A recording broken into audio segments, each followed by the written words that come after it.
Hindi pa tiyak sa ngayon ang magiging desisyon kay Gilas Pilipinas naturalized player at Barangay Ginebra, San Miguel resident import Justin Brownlee.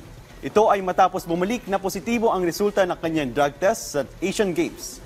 Nagbigay naman ng panayam si Ginebra Governor Alfrancis Chua kung ano ang magiging aksyon ng kanyang organisasyon hinggil dito. Si Rafael Bandairel sa detalye. Rise and shine, Rafael.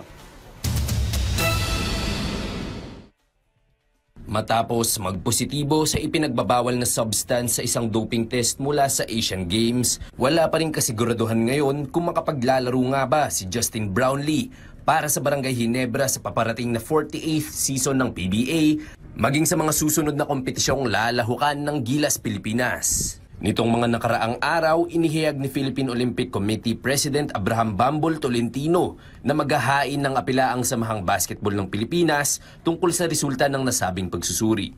Pero salungat naman ang pahayag ni Barangay Ginebra Governor Alfrancis Chua sa pre-season press conference ng PBA nitong Martes.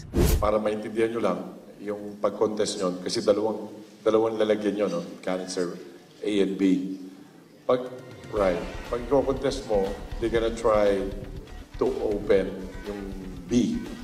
Para maintindihan lang ng lahat, nasabi namin siguro, wag na lang. Kasi yung B, yung pa rin yung ihi niya. Hindi siya itetest na panibagong urine, no? So kung ano yung urine niya before, ilalagay yun sa dalawang canister na sa China. And then if they open the other one, tapos yung pangalawa, pag in-open nila, yung pa rin yun.